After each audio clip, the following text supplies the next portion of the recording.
Lama Rod and Bhante, what would you say? Is it spiritual? Is anger part of the spiritual path? Is it wrong? Is it just people's karma? What's your view on those issues? Well, Bhante, please go first. Oh, I think this is a perfect opportunity, Lama Rod, for you to do a little bit of publicity for your book. And I'm actually very interested in hearing the way you phrase it and frame anger and rage as part of the spiritual journey. So please. Absolutely, absolutely. Yeah, anger is necessary, it's important. Anger is just like any other emotion. It's vital to what it means to be human, to be in the world. Anger isn't the problem. It's our reactivity to anger. That's the problem. It's our relationship to anger, to any emotion, and so I'm really interested in transforming my relationship to anger.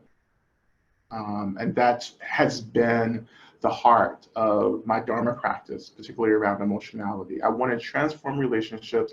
I want to be in power with and have agency over my anger instead of it having agency over me. And I want it to reveal to me what it is trying to get me to pay attention to, which is the hurt, the woundedness.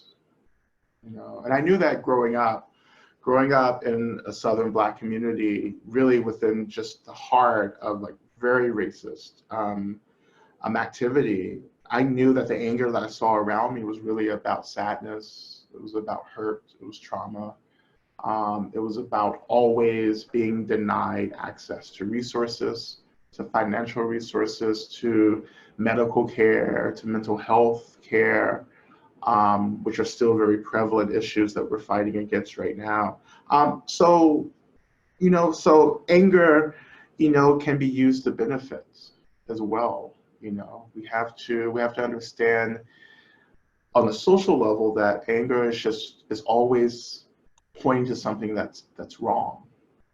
So my anger is like an indicator that there is harm being done.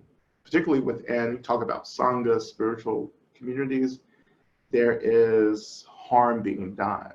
And my anger has to be seen as an indicator of that harm and not washed away or erased or bypassed by the teachings. I think the teachings are supposed to point us to the work that we're supposed to be doing, not to distract us away into something that feels more comfortable. So that's what I would say. Yeah, and I very much agree with what Lama Rod has said. It's so important to acknowledge that when we experience anger, it is because something is wrong. And I think it's a mistake sometimes for us to think that there's this singular thing called anger, that it's just one type of anger and they're all bad. It's just simply not true. It's very simplistic. It's not very sophisticated or nuanced. So we need to understand that there's different forms of anger, and that they appear at different times in different ways.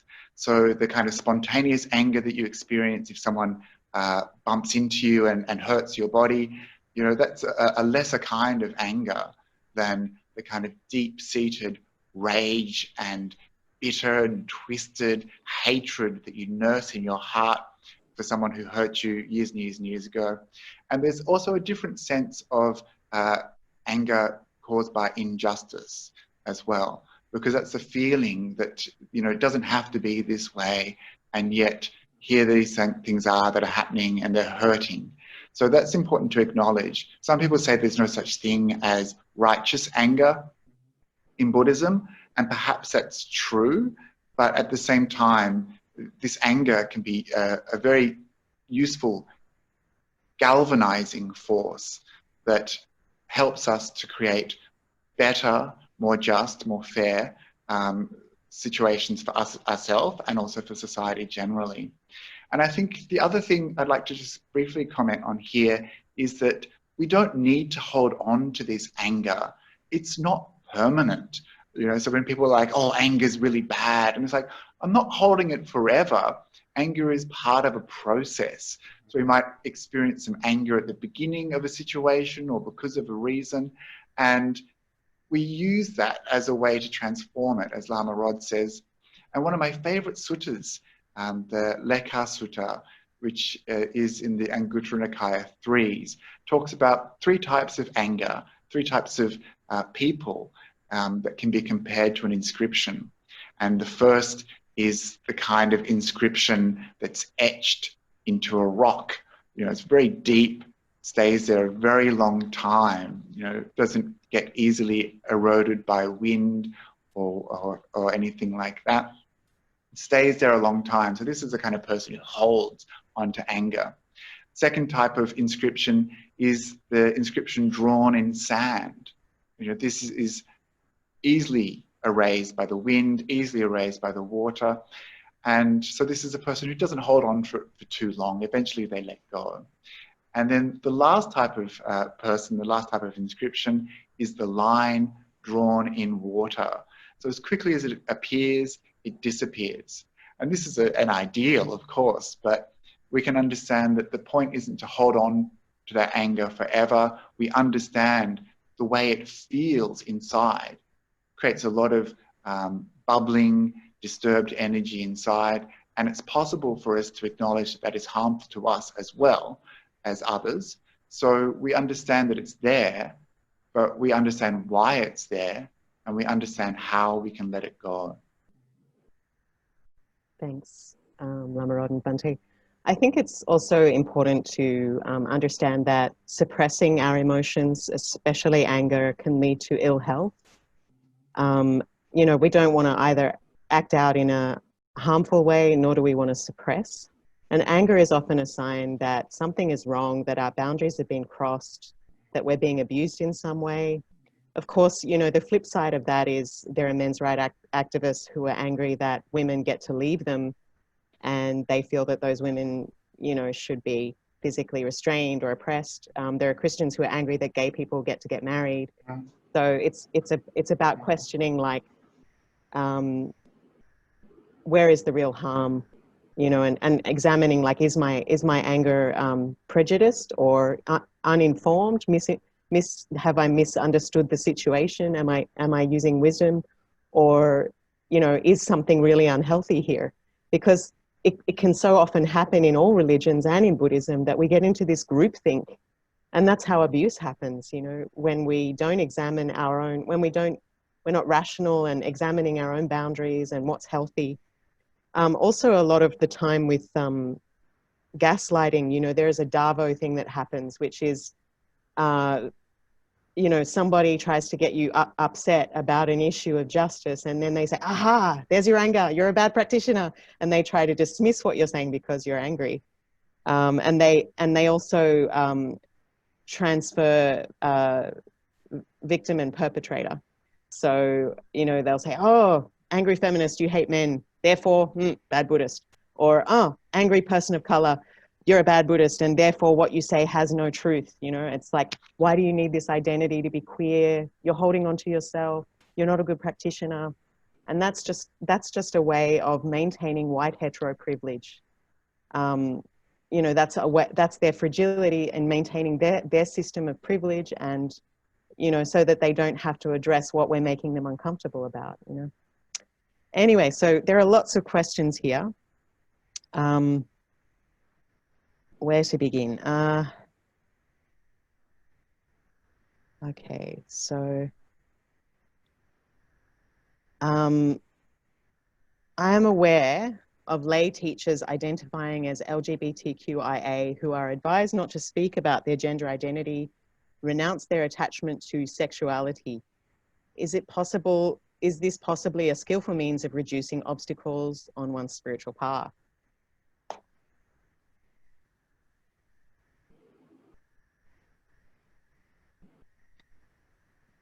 Should I answer that one? Go ahead. So I think that this is a mistake, and it's a form of shaming people for the innate aspects of themselves that are human. And as I tried to point out in my talk, these aspects of ourselves are fundamental parts of being human. And it's often the case in society generally, but specifically in Buddhist circles, we have this very strong idea of what is normal. But it's very difficult for those people who think of themselves as normal to see just how constructed their identity is. And this is a big problem because we have this ridiculous breaking into two parts, you know, the normals and the others. And so people who think of themselves as normal are the ones you've really got to watch out for, because they don't see the construction of their identity, how closely they cling to that identity. And even this idea that you shouldn't have an identity, you know, I don't have an identity, people say, and it's like, that's a very strong identity to construct for yourself. But we need to acknowledge those blind spots, which essentially are privilege, whether it's whiteness or cisgenderedness or straightness, that we don't see in ourselves. And so I would say that that is not a skillful means. We need to accept that people have different sexualities, different genders, different identities, and just work with those people as they are. And it's a mistake for us to especially within the Buddhist community, to somehow think that these states are less important than other hetero cisgendered states, that we shouldn't be able to discuss these. It's just completely wrong. And we should really encourage people to be themselves, whoever they are. Okay. Do you want to respond to that, Lama Rod, or shall we move on? No, I completely agree. That was really wonderful. And I'll also add, in terms of when we say that something's normal, we're actually just re-expressing the dominance of the dominant culture. You know, so I think in America, when we talk about normality, we're talking about whiteness. You know, you're talking about cisgenderness.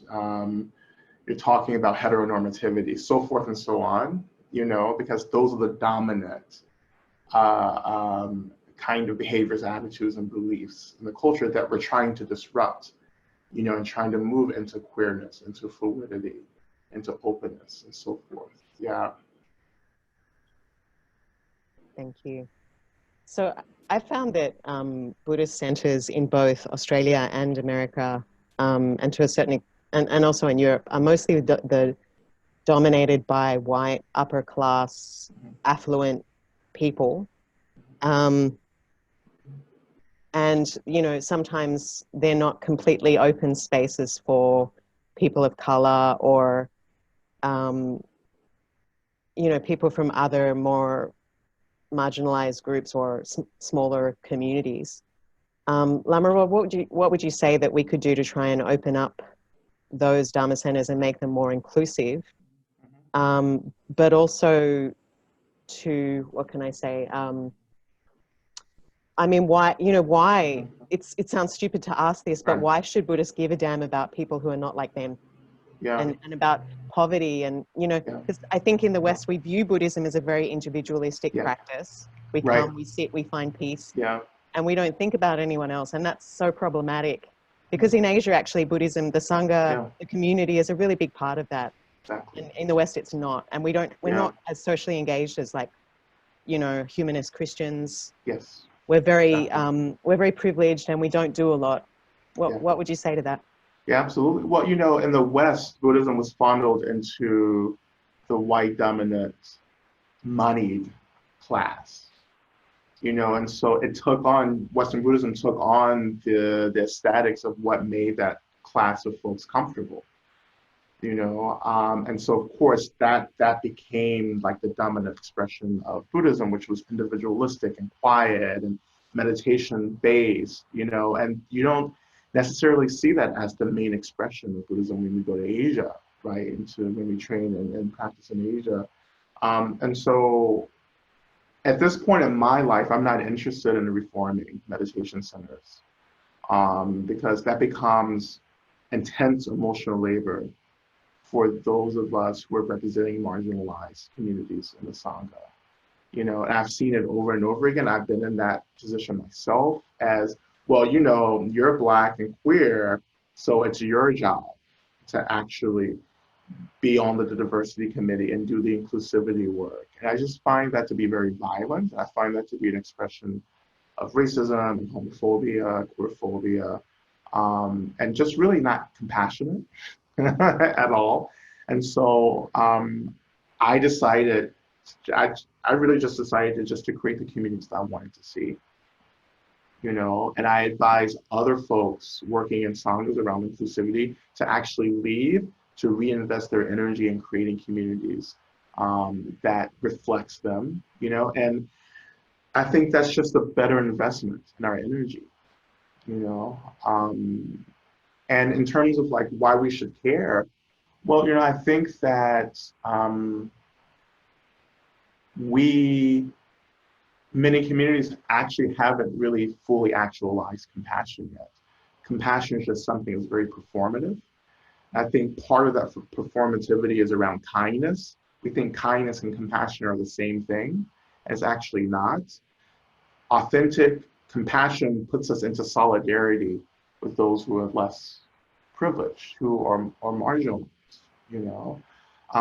This is why, for me, as a Buddhist, I'm actually deeply influenced by other traditions, other religions and other spiritualities who have a stronger history of justice. You know, this is why I'm so invested in liberation theology, you know, which is a theology that says that God is on the side of the most oppressed, you know, and the liberation theology actually comes out of liberation struggle in South America, you know, political liberation struggle. And so that theology has a strong base in social liberation. And we don't have that yet in Buddhism. You know, we don't have a liberation theology yet. Radical Dharma was like our effort to begin the conversation, but it's not quite there yet.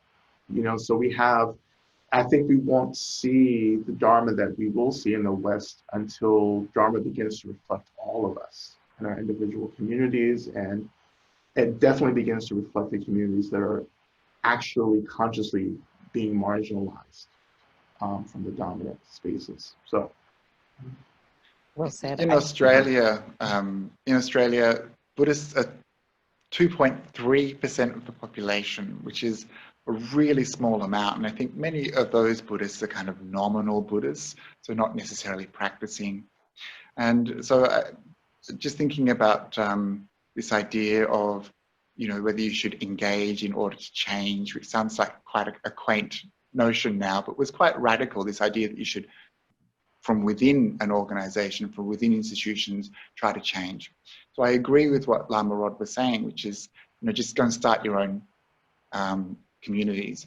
But the reality in Australia, for example, and probably in America as well, is that there's a very small amount of organizations already, and the communities are split across different traditions, different ethnic groups, and location as well. That's an important factor in a big country like Australia. And so it's hard to start a community, and building a community in itself is also really hard work. And there's already these existing institutions and organizations. So I agree with what Lama Rod is saying, that yeah, we should totally start, you know, organizations for the things that we want to see happen in the world. But there still is, I think, a role for us to play in engaging in order to change. And it is emotional labor and it is hard work. And I appreciate that. And I think it's unfair that marginalized groups have to do this work. But as I saw in some of the chat coming up during the talks, there's this necessity for us to engage in order to have these conversations. And sometimes I'm surprised at just how little we understand about each other. And so I think there's still a necessity for us to have these conversations, to be involved, to make sure that we're not continually othered and excluded, and that the people who just happen to go to that center, just happen to go to that organization, have a better experience than what they might have if we had not started to create this conversation. And the other thing I want to say is that we as consumers of Buddhism really have the power in that we don't have to just listen to those people, those groups, those organizations that have the biggest megaphone. And I think there's a tendency for us to just tune into the loudest voice. But there's so many different types of Buddhists, different types of activities that are happening, and we can spend a lot of time complaining about those loud voices. But I think, as Lama Rod was suggesting, it's up to us to kind of to listen and be a voice that maybe is at the edges, at the margins, and people will be able to tune into that as well. So we need to carefully choose, as consumers of Buddhism, what we listen to. I think there is a problem in the minds of white, straight people that perhaps if they see a group that is mostly for people of color, they think, oh, that's not for me, that's for them, and I wouldn't want to invade their space. Or, you know, if they see, for example, Rainbow, they think, okay, it's a group for queer people, so that's not for me either because I'm not queer. So it's a kind of a question of like creating a space where the two rivers can meet, you know, like where people feel they can ask questions and things like that. But I guess also there has to be a certain level of safe space and activists being protected, you know, from trolls, and because I've seen some pretty nasty racist and homophobic and sexist stuff in Buddhist sanghas. But also, you know, I guess we can, as more privileged people, we can educate ourselves and actually listen on YouTube to the teachings of, you know, BIPOC teachers and queer teachers, and inform ourselves and, you know, look for good resources on anti-racism and queer justice and so forth, right? We can educate ourselves as well. We don't need to ask people to spoon feed us. And this is one of the things that kind of troubles me the most, is just the amount of, I guess, ignorance about these issues and people's lack of desire to inform themselves. So, you know, there's the internet, like, please use it. You know? I saw even in this chat people saying, oh, what are these acronyms in the rainbow acronym? And, you know, just Google that, because it's your responsibility to inform yourself. And we do it for so many other things. Please don't ask people to always explain. Please don't ask people to always do the work, which is emotional labor. For me, making that video was a triggering experience, having to talk again about issues that really affect me very deeply. And so I appreciate what Lama Rod was saying about activist fatigue and the kind of emotional labor behind that work. And so there's so many resources. Please just access them. We do it. We want to find out the best pizza restaurant in our neighborhood. You know, we can Google that. You know, we want to find out how to be an ally. Just Google that. There's fantastic resources out there. Yeah. Or if you want to like hook up, you just, you know, put on an app and just swipe to the right. You know, and so do the same thing with educating yourself. Pick up the app, you know, and just like get as engaged with educating yourself as you are with trying to like experience pleasure in the world. You know, turn that energy around. You know, but like I just wanted to like, you know, I've seen a lot of things, but I, you know, just wanted to say too, just add on to this, you know, really powerful discussion, is that, you know, we're not going to save everyone. Like, everyone just won't be able to do the work or have interest in the work. And we have to come to a point where we recognize that, you know, because if we cross that border, then we cross this border into forcing people, and that becomes violence, you know, and then people shut down, you know, and then nothing ever happens, you know. And so much of like my work and the songs are just saying, you know what, we really have to do this minimal level of work if like I'm going to be here supporting you all. Like, you have to do this really basic thing. You know, you have to read this book, you have to watch this documentary, you have to show up to this discussion, and then there has to be actions that we agree on afterwards that begin to shift the environment. If people weren't willing to do that, I'm afraid for those of us who find ourselves in those positions. I think that it's just going to turn into being really a burnout situation, you know. And I want us to come into spiritual communities to practice, not to be like the diversity director, you know. Like you should be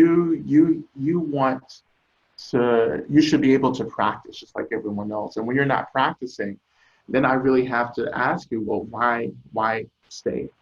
You know, unless you're on the payroll and getting paid to do that, you know, because you're certainly not practicing. You know? That's a good point. Yeah. What was I going to say? Goodness me, my brain has stopped working. So basically you're saying Tinder and Grindr for social justice then, Lama Rod? I've seen, you know, I've seen on the apps, people using the apps for organizing.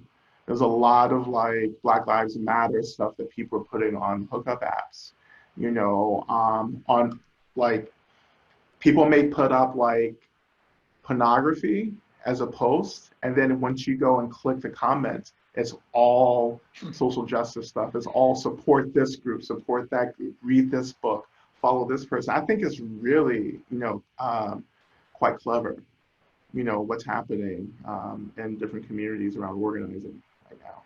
Yeah, I think, good point. Yeah. And too, maybe we're missing something in our Dharma teachings. A honey trap. Yeah. That's not your territory anymore. Forbidden fruit. Leave that work to me. Okay. You do it for both of us, Bhante. Lama. A true bodhisattva. Give you our so you can do it. There's less of us on the market. There's more space for you now.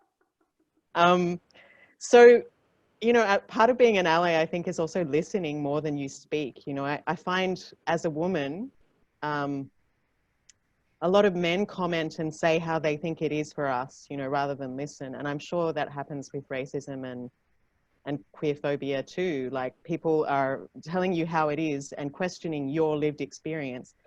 The best person to learn from is not to share your opinions, but actually to listen to those people and put aside and examine some of your own prejudice, right? Yeah. We also need to get very familiar with rhetorical strategies.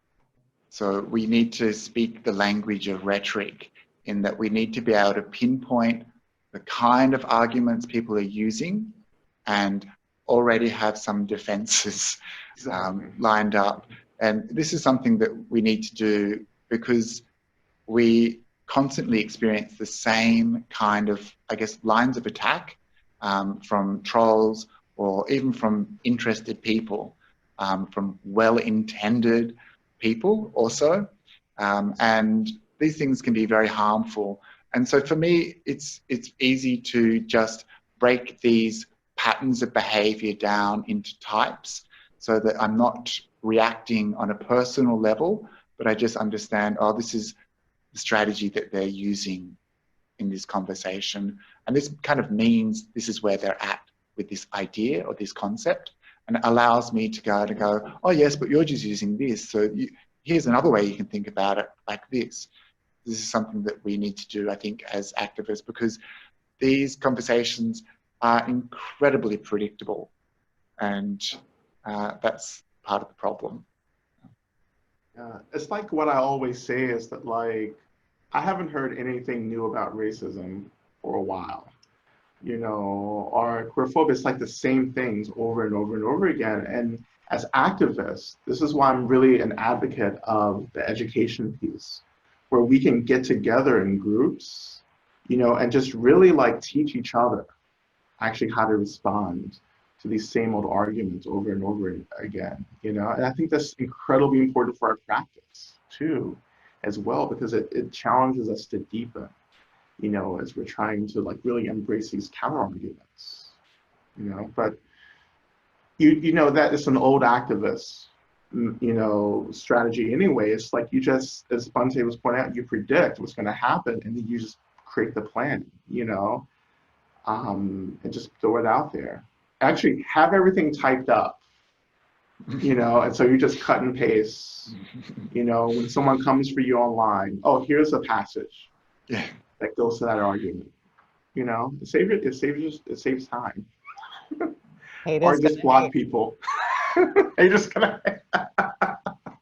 Yeah. That's what some people do. That's what their role in life is to hate. And you're like, oh, that's so sad, but that's where people get stuck.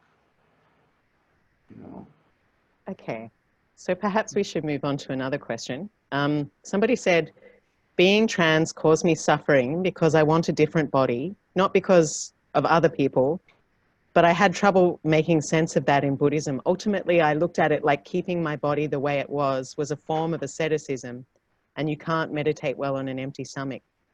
Would you add any other ways to look at it under Buddhism? So I think this was in response to me saying that being queer, trans, or intersex is of itself not a cause of suffering. And I think that I would prioritize your experience in that situation and say, of course, dysphoria is real. And I guess I wasn't trying to take away that experience that you had. I think that there's different societies, of course, we know through history and even today, where having a body that is trans is not necessarily going to be a problem for yourself or others, because those societies have different ideas about gender and different ideas about what it means to have a body that isn't binary. And so I think it's possible for a person to have a good experience of having a trans body. And certainly even within the culture that I grew up in Sydney in the West, I know people who have had good experiences of having trans bodies, but I also know people who have had some really bad experiences. And I think that's mostly a reaction to cultural circumstances. So over time and in different cultures and different ages and different epochs, who knows, maybe one person could have a really bad experience of being trans and another person would have an experience that wasn't problematic at all. But I think what I was trying to say is that mostly our experience of being othered and discriminated against, our experience of prejudice and violence is something that is put onto us by others. And it's not something that we bring to ourselves of its own self. It's something that happens because of those structural limitations that society has. So two people have had a conversation about the Vinaya rejecting trans people for ordination, or non-binary people or intersex people as monks and nuns. And somebody mentioned that they were refused for ordination and that they didn't want to ordain in a community where there was only a gender binary. What can you respond to that? So we have to recognize that there is discrimination and prejudice embedded into the history of Buddhism in this regard. It's 2,500 years of discrimination and prejudice. It's not going to be easy to change. And the reason for this discrimination seems to be cultural circumstances at the time of the Buddha. And in truth, we don't fully understand the terms that we have in the Pali text. We don't understand terms like Pandika. What are they? These people who perhaps were a unique caste, or we don't understand the other terms that might be slightly related to perhaps today to intersex characteristics. But what we do know is that these two groups of people were banned from ordination at the time of the Buddha. And with Pandikas and intersex people, unfortunately, they're put into the same categories of other people who were banned, like matricides, so people who killed their parents. And there were other groups as well that were not encouraged to ordain and sometimes banned to ordain because they had various illnesses, perhaps epilepsy, leprosy, and a few other things like that. So we know that not everyone was accepted into the monastic community, and that there were probably valid reasons for some of those, such as communicable diseases, or such as misunderstanding of certain illnesses. And it seems that the types of bodies people had were very important at the time of the Buddha. And so because of the incredibly binary nature of monastic life, people who have bodies that are intersex or bodies that are trans were not admitted to the Sangha. And we do have stories about lay people and also monastics spontaneously changing sex. And I say changing sex, not changing gender, because their sex characteristics magically changed overnight. And so you can think about the reasons for these stories. At least we know that, yeah, there were trans people present and they were there. It's great that we've recorded that. But there's also layers of discrimination. And I'm very careful about glossing over these points. Sometimes, I talk about how inclusive Buddhism is, and yeah, there are trans people and intersex people at the time of the Buddha, but the truth is that they also receive stigma and prejudice just as they do today. But those stories about people spontaneously spontaneously having a sex change and then revealing their sex characteristics can be taken either way. On the one hand, those people were told, okay, well, you were a male, you had male characteristics yesterday, but now you have female characteristics. It's okay, just go and live with the nuns community, or the other way around. So you can think, oh, that's a great thing, so trans-friendly. But on the other hand, you can see it as this person was maybe stealth and then got caught out, and then their affirmed gender was rejected by that community, and they were forced to go and live back with the sex that they were perhaps identified with at birth, perhaps. And so there's two sides to this. It's kind of like, that's not the positive way that we're kind of taught to experience it.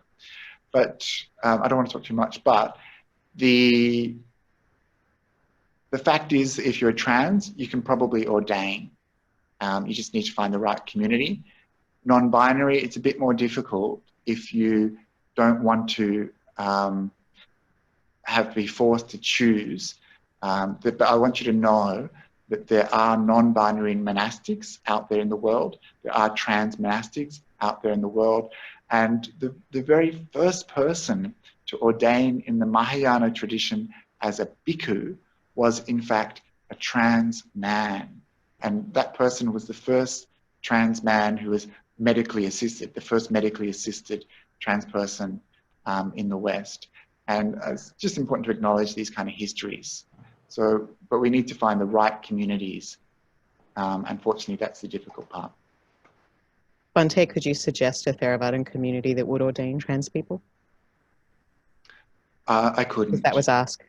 Yeah. Yeah. I actually spoke to Bhante Sujato, and he said that he would ordain a post-op trans person. Yeah, but I think this is another problem, this idea of surgery and people's sex characteristics indicating their gender. And this is incredibly problematic.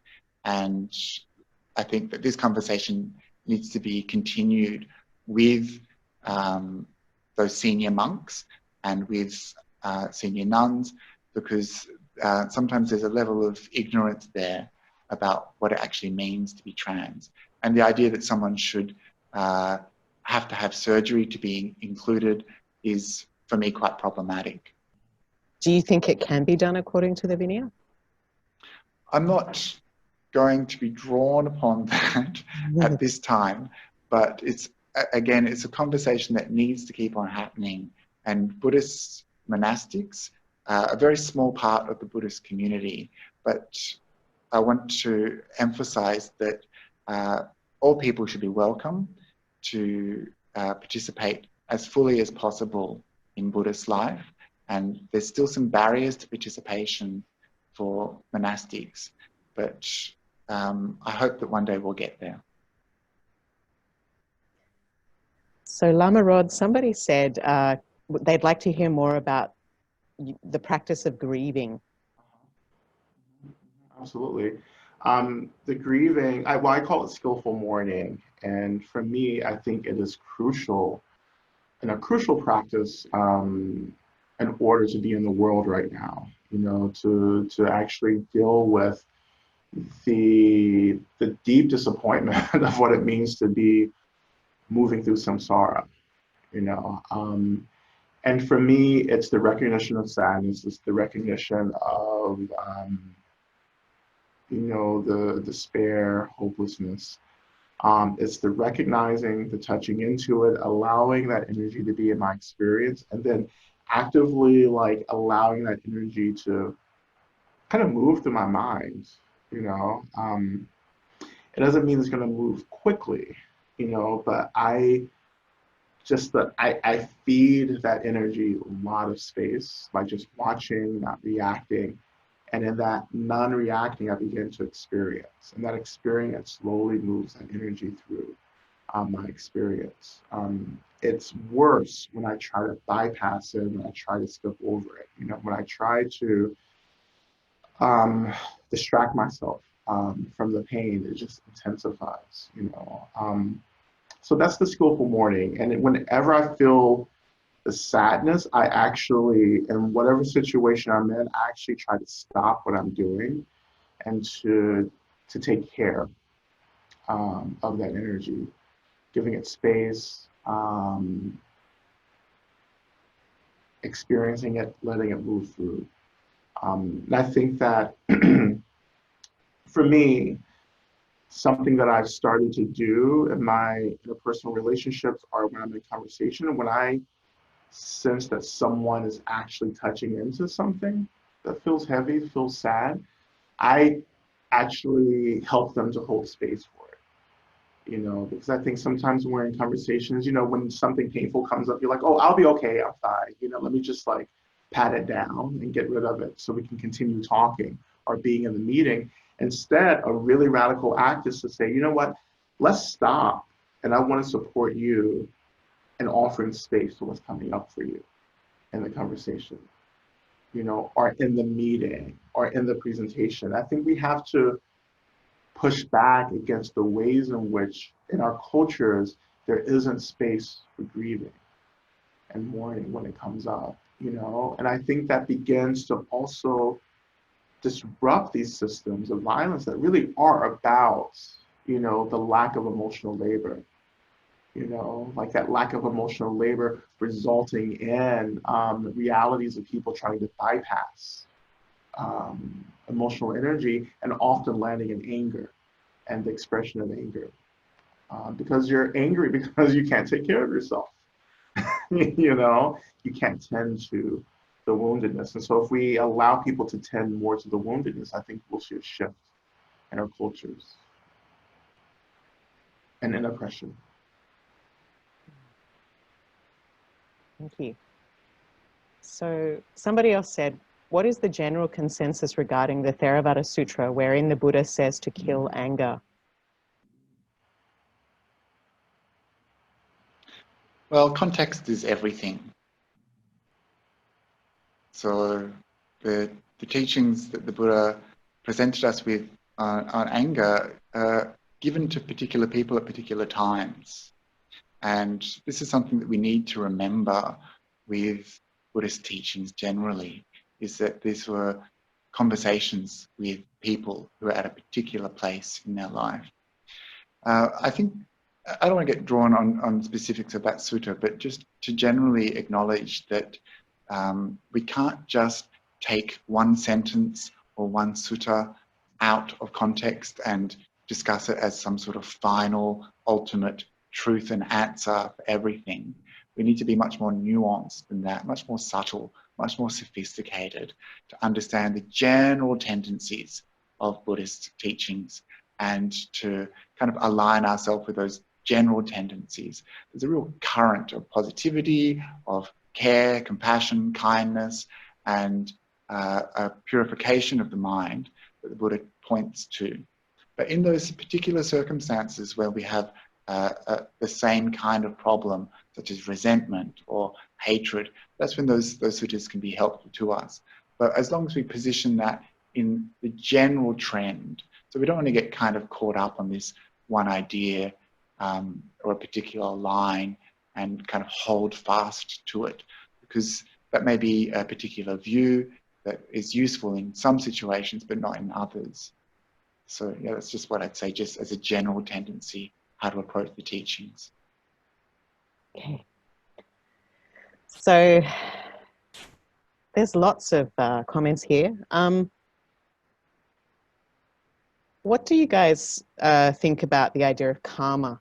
I just remember when I first ordained, a woman in a wheelchair came to our Dharma center, and because we were a poor Dharma center, we didn't have disabled access to the bathroom for her, and she could hardly fit through the doorway in her wheelchair. And also she'd been in a car accident, which had made her almost a quadriplegic.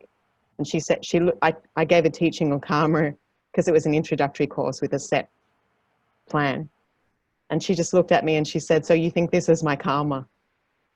Or she said, "Is this my karma?" And I could feel so much pain in what she was saying. And I started to question, like, what is a skillful way to weave in the idea of karma with oppression, and as someone committed to compassion and justice? For me, that's one I've always had a struggle with. What do you guys think?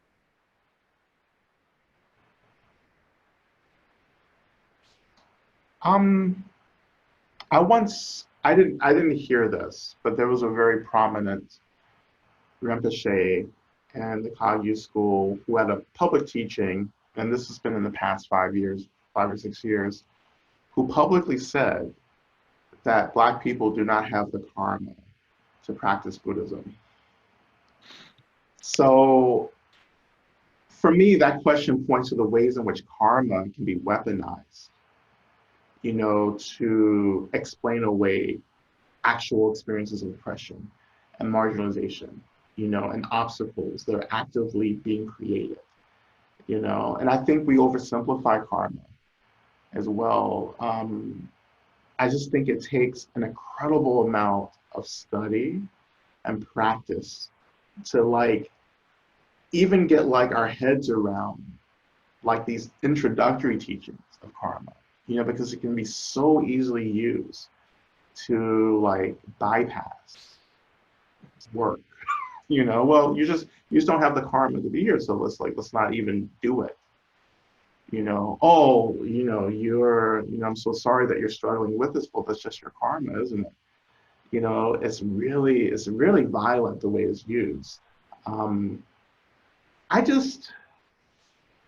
struggle with this as well too. And I would just say briefly that for me, I recognize that what I experience is a result of I've participated in the causes and conditions of what I've experienced and what I experience in this life. Absolutely. But that doesn't mean that I deserve what I get, particularly if it's harm or violence. I don't deserve that, but I'm not an innocent bystander at the same time. And I'm trying to find a space in between that for me. But at the same time, it's very complicated. At the same time, I know that I've had this practice of transforming. When I was born, I said, "Oh, being Black is just sucks. And being queer sucks." But now I'm like, God, I wouldn't choose anything else. So it's all also the frame of mind that we're coming into this with as well. So this is why I think this is such a slippery thing, to come into karma like this. And so anyway, I have a lot of work to do around this myself. It's a difficult one for anyone who's socially engaged, I think. Yeah. I mean, I have worked for a decade with the Ambedkarite ex-untouchable community and the Dalit community in India, and for 5,000 years, the idea of karma was used as an interpretation of fate, like you deserve to be treated like shit because you were born into this community. Yeah. And whatever you get, you deserve. And it's so damaging And that's why Dr. Ambedkar just took out karma altogether. But actually, karma means action, right? Yeah. Karma means Yeah. we can change our circumstances, and nothing is written, you know, that everything changes. But surely that should be superseded by the idea of compassion, and that who are we to judge, because the sword of Damocles is hanging over all of us. Yeah. You And know? this is something that it's important to mention in these conversations that you have with certain types of people about karma. And I mean, firstly, our understanding of karma is very basic and often incorrect. The understanding of karma in Buddhism has been fundamentally shaped by the Vedic tradition and the Hindu tradition, which is a slightly different interpretation of karma.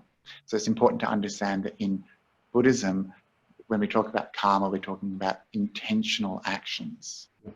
And these intentional actions have certain results, but there's all sorts of other things that also cause results in our life too that aren't related. And the Buddha outlines these in his teachings.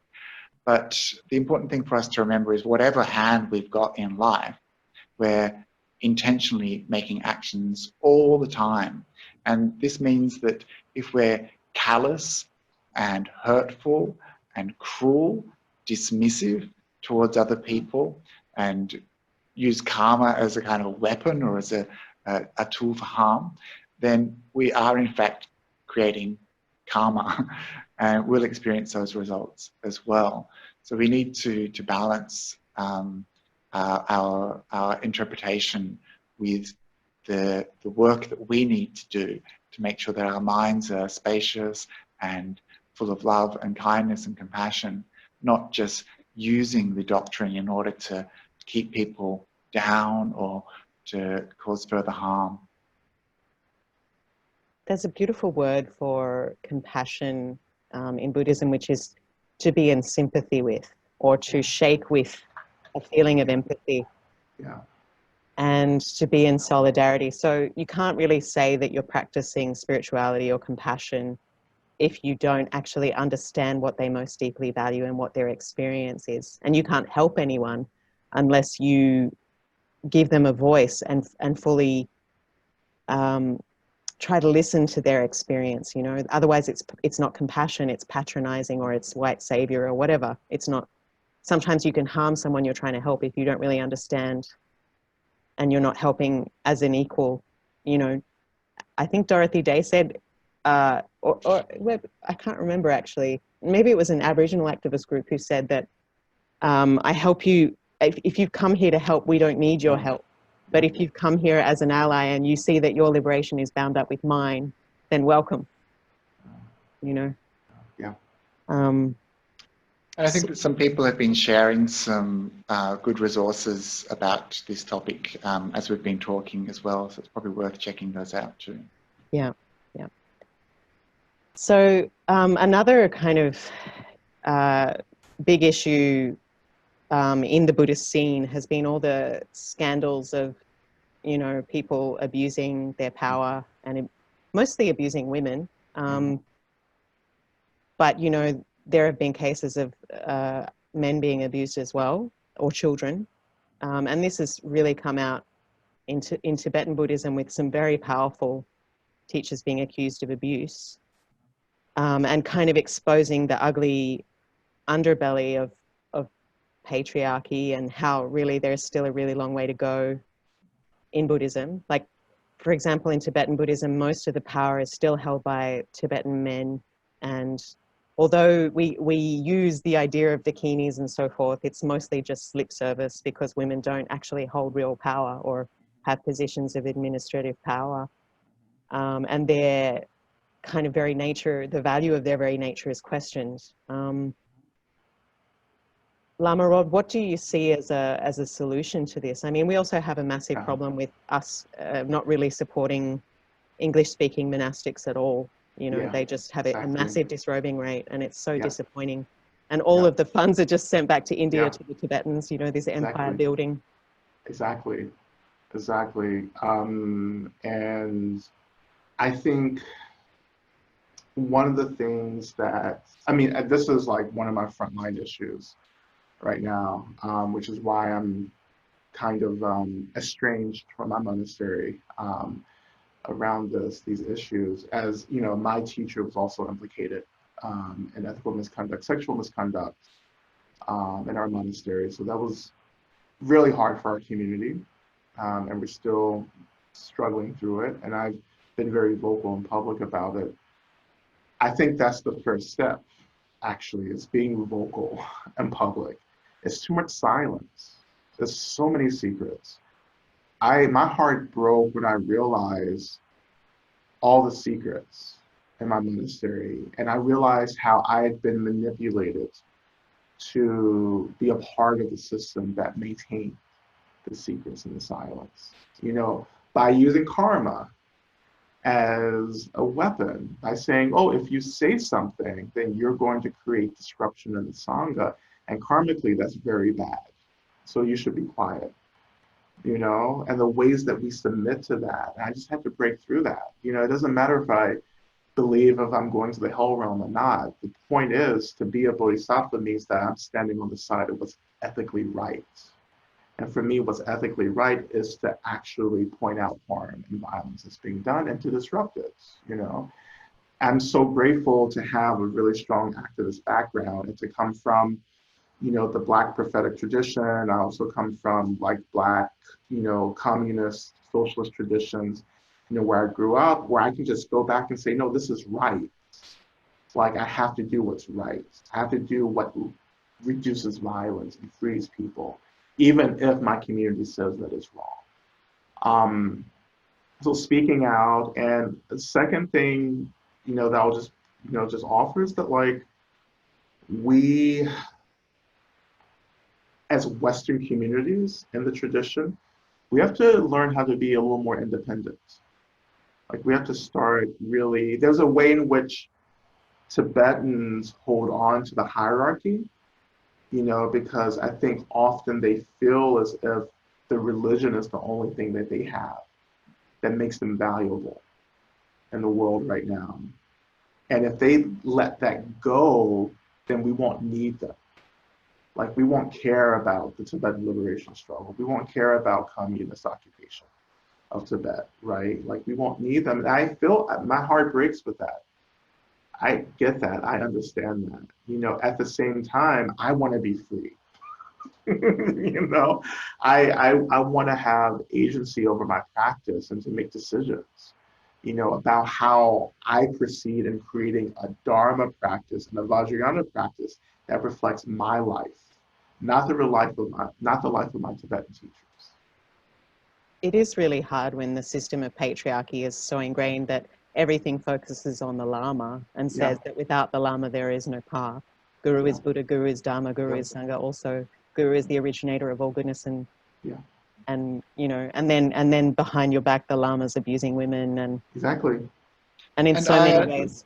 Yeah, sorry. One of the great things come out of last year's Sakudeta Buddhist Women's Conference here in Australia was the formation of the Alliance for Buddhist Ethics, which is an organization, I think Jack, I'm not sure if Jack is still here with us on this Zoom call, but it's an alliance where a group of women who have been in or around abuse in their communities have formulated a charter about non-harm, and that teachers can sign up for and to articulate this, that, you know, I'm going to be a teacher who doesn't harm, which, I mean, you wish you didn't have to have, but it's a public document placed on websites, and it's a good way to kind of just bring attention to this issue and to say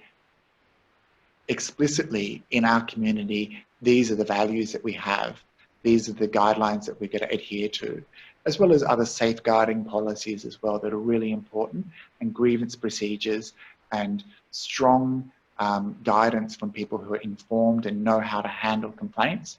So I think that this situation is changing, and I think that in the future we won't have these sorts of conversations as much. But I'd also like to suggest that people generally inform themselves about cult-like behaviors and watch documentaries about cults and see where your own actions give power to others and how that power is being used or abused. And so it's part of our responsibility as spiritual practitioners, unfortunately, is to be aware and to understand how these dynamics work. And to have some access to that knowledge is really important, because it means that you'll grow more as a spiritual practitioner, and you won't be in a situation where you're likely to come to so much harm. So I really recommend watching some fantastic cult documentaries. Watch the documentary called Holy Hell, which is about a pseudo-spiritual cult in LA during the 80s and 90s, which was an abusive cult. And David Wants to Fly, about the TM method. There's so many Wild Country. Wild Country. These things are really important, and I actually think of them as research, research and a protection, and so that we have a way of understanding how we put ourselves into these situations, as well as understanding why people abuse power. Okay. So, Lama Rod, I mean, in Tibetan Buddhism, the role of the guru is so idealized and so strong. And you know, the ideals we have about Tibetans as a kind of Shangri-La. Yeah. You know, Tibetan lamas as just being kind of miraculous and magical, which have, you know, fed into the abuse that happens and just made it impossible for like Western monastics, or even a lot of, you know, Vajrayana non-Tibetan teachers to make much headway.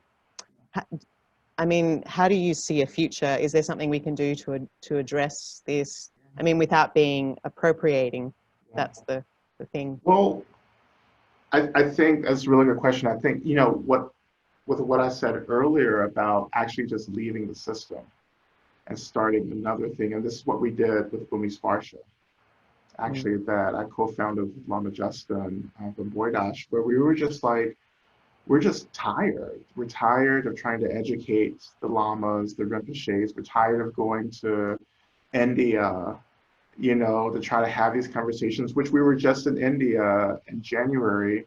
I mean, in March, before the quarantine really hit, trying to talk to the leaders of our, you know, of our tradition.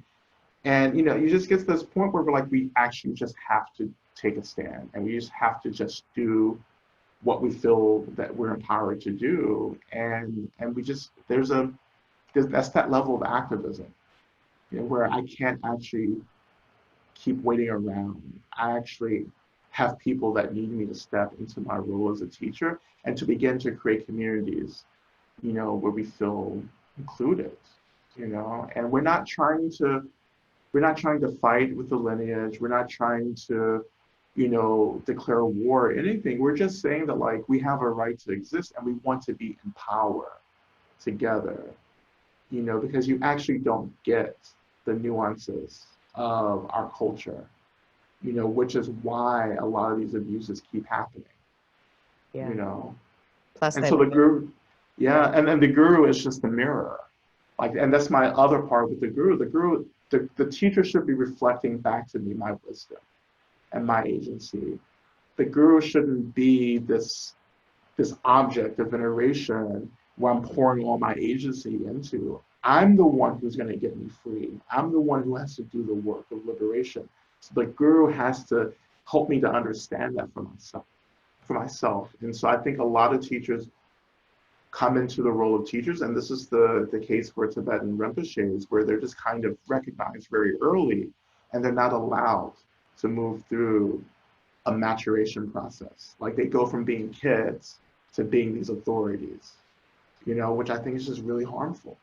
You know, so they start acting out and playing out all their unmet needs that they were never allowed to fulfill, you know, growing up. So we have to challenge that and call that out, you know. And I mean, how healthy? Sorry. Okay. How healthy is it for a man to be raised with no women around him at all? Exactly. And to be raised, quite honestly, around pedophiles.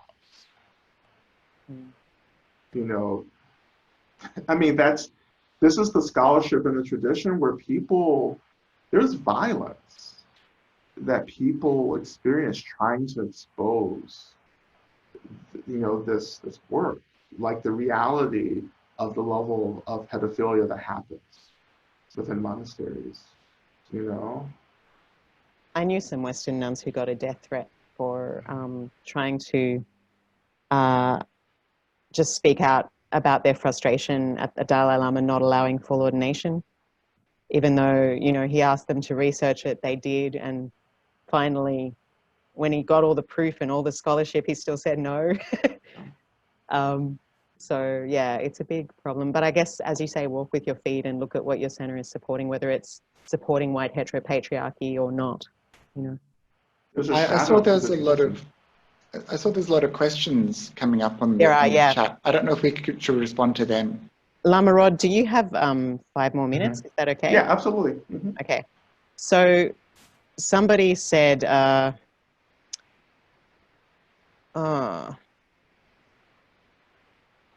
okay. Somebody said, how do we engage with people who may not agree with us and not completely write them off?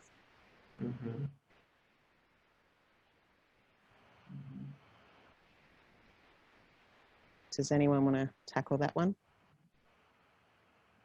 Well, I would say,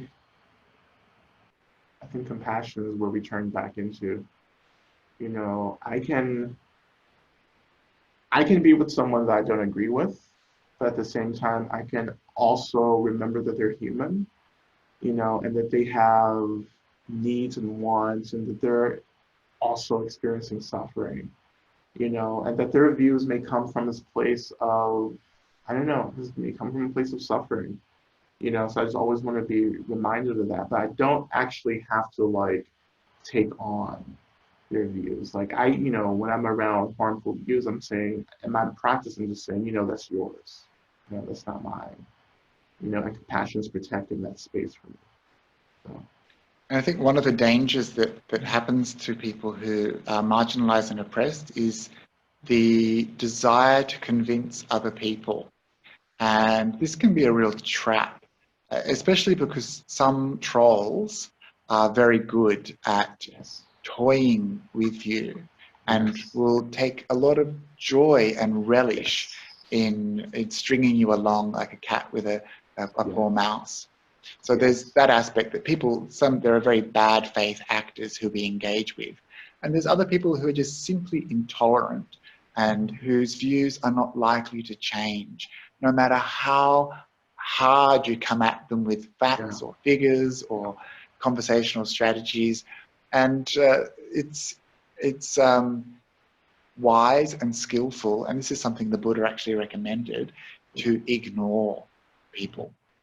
And this was really liberating for me when I worked out, I don't have to do this work all the time, and that it's actually skillful. And it's skillful because of the harm that you do to yourself in trying to convince people, and the harm that you can create in, let's say like a chat room or a room full of people that becomes very hostile and antagonistic, and there's sides chosen. And then the disturbed mind, which comes from trying to convince another person, and that fractured, fragmented, shattered mind that you can have, which is debilitating and exhausting. And sometimes I'd just rather be happy. And if there's one or two people I can't kind of convince of my point of view, then so be it. They're going to have an even harder time trying to convince me that they're right. And we know how difficult it is to change ourselves. It's much more difficult to change other people, perhaps impossible. Sometimes you can feel like it's almost everyone who doesn't agree with you, though, or doesn't care about your issue. Look to those people who agree. Look to those people who are helping. Look to those people who are allies and supportive.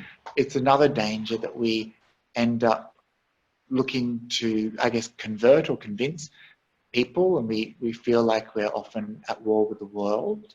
But when I look more closely, I see so much support and so many good people around me, people who are kind and caring and who have compassionate hearts and minds that are just and fair. And so we need to balance out our view of the world. Sure, there's a lot of really horrible, irritable and nasty people out there, but there's so much goodness and so much kindness, and that is what will nourish us. Thanks, Bhante. I think probably we should wrap up maybe just with one more question, and then I'll stay online to answer, just to type in the chat bar, and if anyone else wants to do that, we can. About emotional authenticity, you know, because we have this ideal of Buddhism which is so high and so perfect, and a bodhisattva is never angry, and arhat is beyond defilements and never discriminates and feeds themselves to tigers and stuff.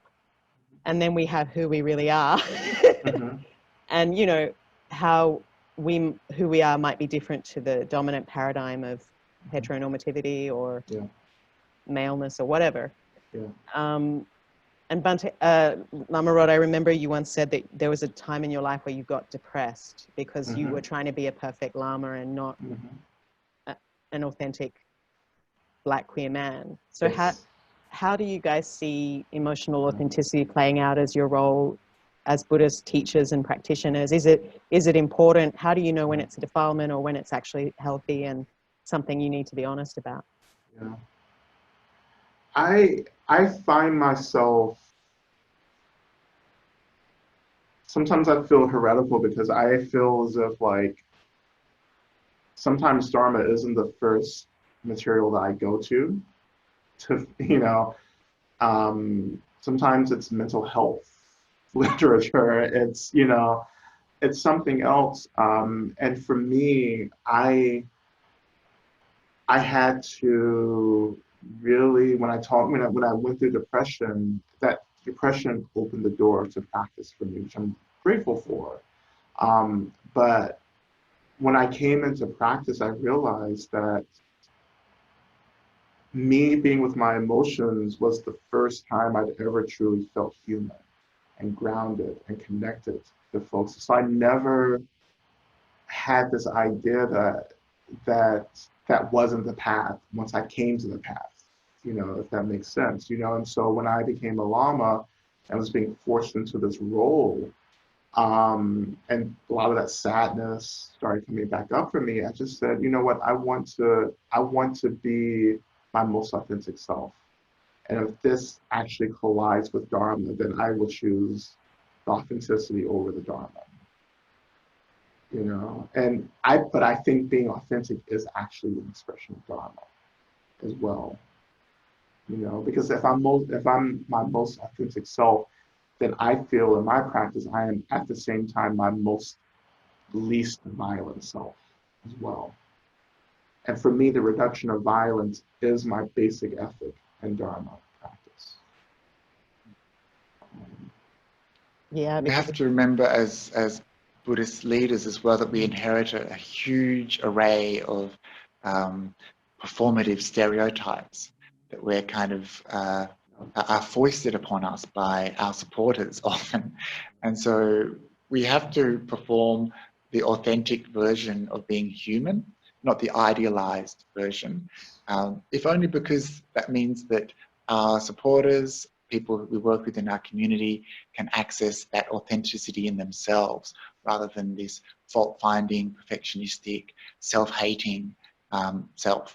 So it's good for us to model flaws and to model growth and those sorts of things, which are authentic aspects of ourselves, not to present ourselves as perfect or beyond reproach, which is, as Lama Rod pointed out, a kind of form of violence. And I just noticed there's a lot of chat things happening as I'm watching and listening. There were some people asking about learning opportunities with Rainbody. And one of the things I've done to stop being asked the same questions so many times is to compile a really exhaustive resource page on the Rainbody website with lots of articles, some videos. There's some videos by Lama Rod, some media releases, all sorts of things about being an LGBTQIA+ Buddhist and ally, and I encourage people to check those out. And also there's other events happening all the time with Rainbody, both online, soon in the future again in real life here and also overseas. So please do connect with Rainbody if that's something that appeals to you, and let us know if there's something that you want to see Rainbody do, and we'll make it happen. I believe Rainbody is doing a retreat every Sunday, is that correct? We've just been running a 4-week series on the Brahma Viharas, and that will wrap up this week with a teaching on equanimity by a senior Australian monk in the Vietnamese tradition who's queer, and his name is Tay Tong Thap. He's a chaplain, and we'll be talking about equanimity. So that'll be a really good one to come along to. You can register on the Rainbody website. Shameless self-promotion finished. And Lama Rod, you have this amazing book coming out, which is out, called Love and Rage. Yes. Mm-hmm. And do you have any upcoming teachings you'd like people to know about? Yes. I will be doing a course on Love and Rage, a 6-week course, and we're going to announce that hopefully in the next week. And the best way just to stay connected to that is to just sign up for my email list on my webpage. And I do also have an events page as well. And so we try to maintain that as well. But signing up for the email list is really the best way to stay connected to everything that I'm doing. You know. So, and Lama Rod, perhaps in the future, you could share some of your experience with our Rainbody community as well, and I invite you to. I'd love for that to be a possibility. I'll just put you on the spot publicly. Okay, good. No, I would love that. Yes, absolutely. I would love to connect and offer what I can. Very good. I've been called to Australia, like spiritually, for years. Yeah, come and hang out. I would love to. I would love to come to Australia. I just have been pulled for years. I just haven't had the excuse, you know, to get there, like our connections. Okay, hello. well, you're very welcome. Yoke Magazine, Bodhicitta, Dakini Monastery, and Rainbody are now inviting you. Just tell us when you're free. But maybe we should wait till this corona. As soon as America gets its act together, that's going to be a while. Give us a good year to get through this. When they're not shooting at people in the street for fighting for human rights. Or like getting the disease under control, or having a president that's going to like end the rest of the world through his ignorance. I mean, it's just this is a list right now for us. That's a reason to come here, but we have less. Get away. We have a functional democracy. And Yeshe, just before, I know we're probably trying to wrap up, but I just wanted to thank you from the bottom of my heart for all the work that you do, and for all of the shit that you've copped, and that you are still here as 20 years on, and that you're still fighting the good fight and still caring about other people. It's a real testament to your spiritual development and your beautiful mind. And I want to especially thank you for organizing this festival and all the great speakers that have been here. I've really learned a lot. And I think the longevity of these videos will help many people in the future. So I really do appreciate your work. Absolutely, I second that. I have seen all the shit that you've gone through online, you know, and it's been vicious and violent, you know. And yeah, I've gotten some of that as well, you know, but you just hang in there and you keep doing the work. And so I just think it's really important, you know, that we just support each other through this. You know, it's so hard to be out front like this, you know, embodied in the way that we're embodied, you know, with our complexities. It's just so much violence that gets directed towards us. So I'm really grateful, and, you know, I just want to help out as much as I can. You know, it's been a really, you know, fabulous people for offering your support and for coming today and being allies, and I'm your ally too. Yeah. So if you need me, just call out my name. So thanks. everyone for coming today, because without you, we also don't have beloved community. And I hope you can take away some positive things to act on, some things to read, and some issues to become a wiser and more compassionate and happy person and make the world a better place, because we're all interconnected. So well-being is not just a personal matter, it's a communal one. So thank you so much to Damath and Dharmanet for hosting this event, and the teachings will be online on the Dharmanet YouTube channel as well as Bodhicitta Foundation channel. And you know, donate if you can. The link is in the chat bar. And because we only really made enough money just to pay the people speaking, we didn't make any profit or anything. And we'd like to make a donation to Black Lives Matter. And of course, as you know, Theravadan monks, we can't really receive money or direct it, but it's great if the money that you perhaps putting aside was to go to a good cause. Right. I was going to buy coffee, but yeah, okay. No, I really will donate it to Black Lives Matter. Fantastic.